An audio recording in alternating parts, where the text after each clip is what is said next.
Alléluia. Merci Saint-Esprit. Nous allons prendre à partir du verset 25, Éphésiens chapitre 5. Qu'est-ce que la Bible nous dit? Éphésiens 5, 25, à partir du verset 25, c'est un enseignement sur les couples, n'est-ce pas? L'apôtre s'adressait en particulier ici au mari, mais nous allons en tirer quelque chose. Éphésiens 5, 25. Marie, aimez vos femmes comme Christ a aimé l'Église. Alléluia. Christ a aimé l'Église et il s'est livré lui-même pour elle, afin de la sanctifier par la parole, après l'avoir purifiée par le baptême d'eau.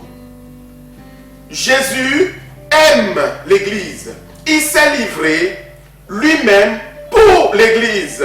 Et Jésus a sanctifié l'Église par la parole. Amen. Après l'avoir purifiée par le baptême d'eau. Amen. Le verset suivant, verset 27. Afin de faire paraître devant lui cette Église glorieuse, sans tache, ni ride, ni rien de semblable, mais sainte et irrépréhensible. Amen. Est-ce que vous avez vos Bibles ouvertes?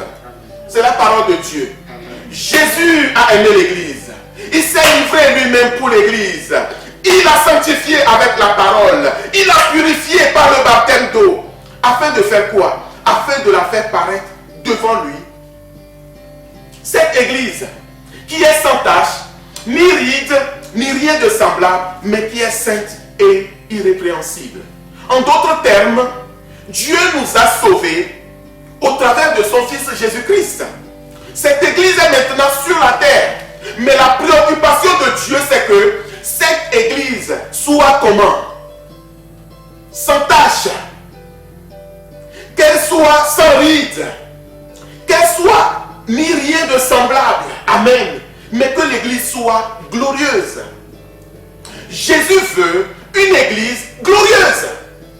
Jésus veut une Église remplie de gloire. Amen. Oh, bien-aimé, Jésus veut cette Église glorieuse. Mais quel est l'état de l'Église aujourd'hui? Vous savez, le chemin de la foi, c'est un parcours. Ne soyez pas distraits, s'il vous plaît. Jésus veut une Église glorieuse.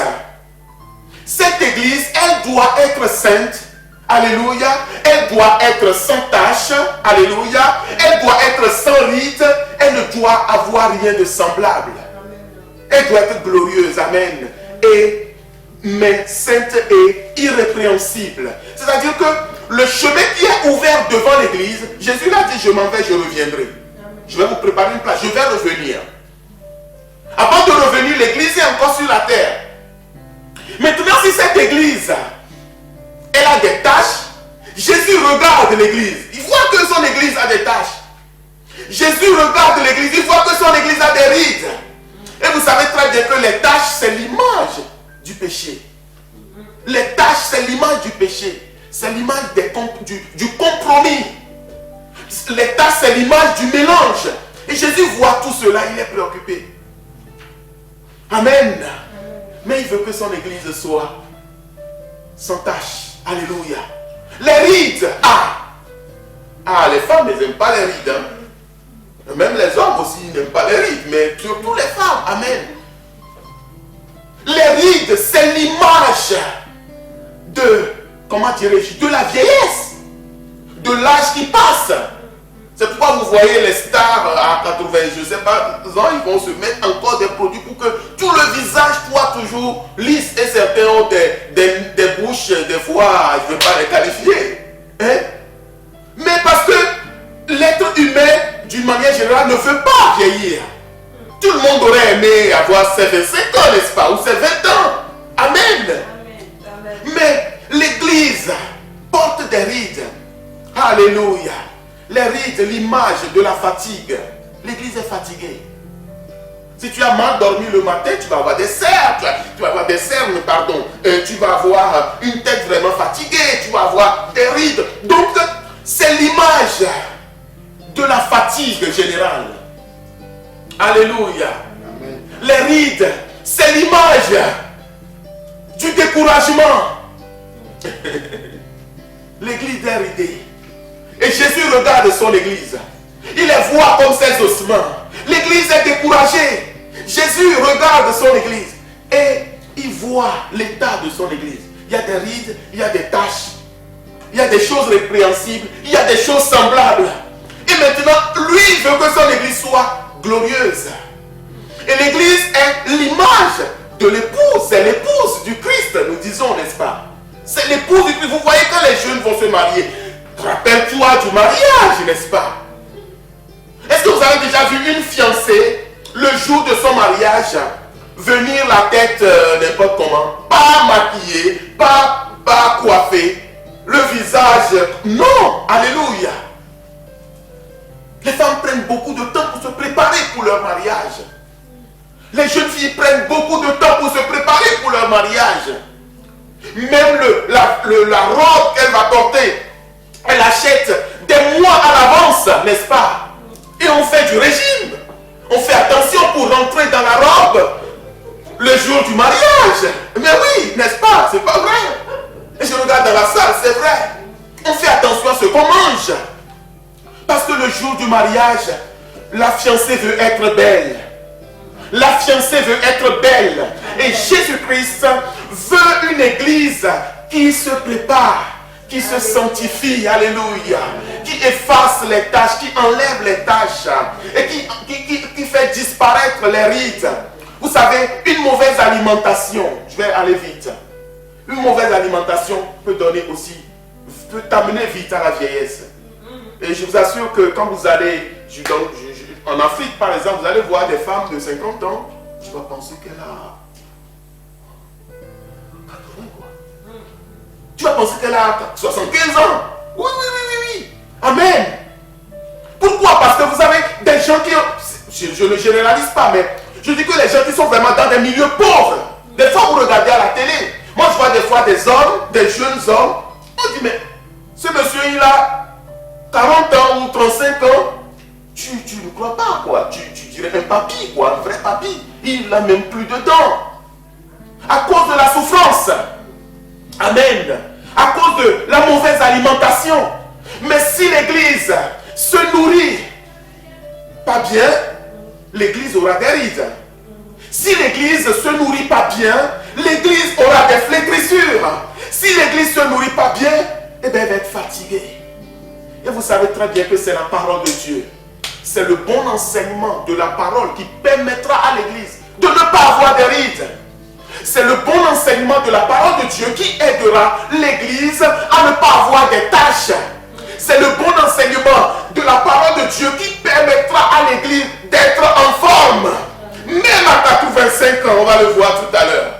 Dieu veut que l'église soit en forme même à 85 ans. Yeah. Il veut que l'église soit en forme jusqu'à ce qu'il revienne. Jésus ne veut pas une église qui est totalement faible. Regardez aujourd'hui. Regardez aujourd'hui. Nous pouvons être malmenés. Le monde peut parfois nous malmener. Les gens peuvent même se moquer. Pourquoi? Parce que l'église ne va pas chercher ce qui fera qu'il n'y aura pas de tâches et ce qui fera qu'il n'y aura pas de rides. Et je vais vite. Nous voulons éviter les rides. Les rides, l'image de la faiblesse et de la vieillesse. Nous voulons éviter la fatigue. Bien-aimés, premièrement, retenons la parole de Dieu. Saisissons la vérité de la parole de Dieu. Parce que la parole est une bonne nourriture. La parole de Dieu, c'est notre nourriture. Alléluia. Elle nous nourrit, elle nous aide à être en bonne santé. Alléluia. La parole de Dieu. Deuxièmement, la prière. Je ne vais pas trop développer ce matin. Deuxièmement, la prière. Donnons une place importante à la prière dans notre vie.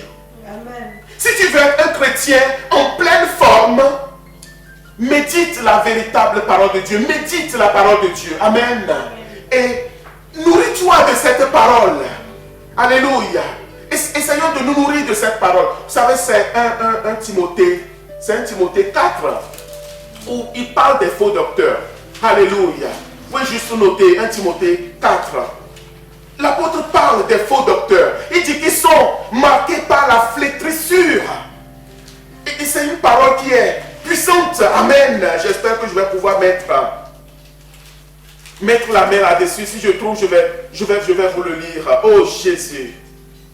Merci Seigneur. 1 Timothée 4, il dit, mais l'Esprit dit expressement que dans les derniers temps, quelques-uns abandonneront la foi pour s'attacher à des esprits séducteurs et à des doctrines de démons par l'hypocrisie de faux docteurs portant la marque de la flétrissure dans leur conscience, prescrivant de ne pas se marier, de s'abstenir d'aliments que Dieu a créés pour qu'ils soient pris avec action de grâce pour ceux qui sont fidèles et qui ont connu la vérité. Car tout ce que Dieu a créé est bon. Donc, ce que je veux que nous prenions là, c'est que les faux enseignements provoquent les rides.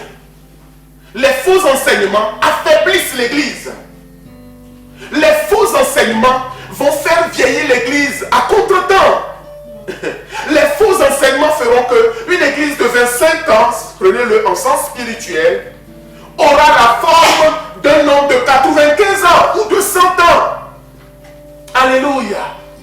Les faux enseignements affaiblissent l'Église.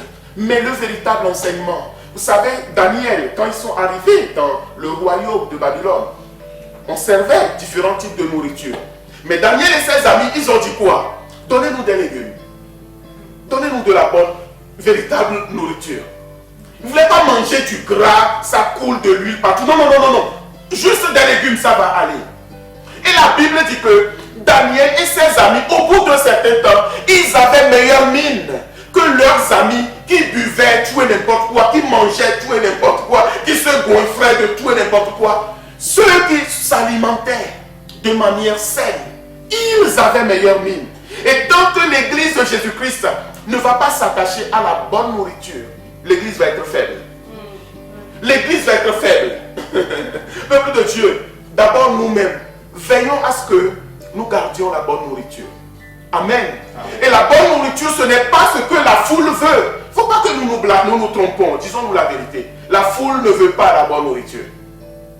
Quand vous dressez une table avec beaucoup de viande, machin, et il y a un peu de légumes à côté, vous verrez que ceux qui n'ont pas le bon enseignement, ils vont tous se jeter sur la viande, les machins, tout ça. Mais quelqu'un qui veut faire attention à sa santé, il va privilégier les légumes. Alléluia.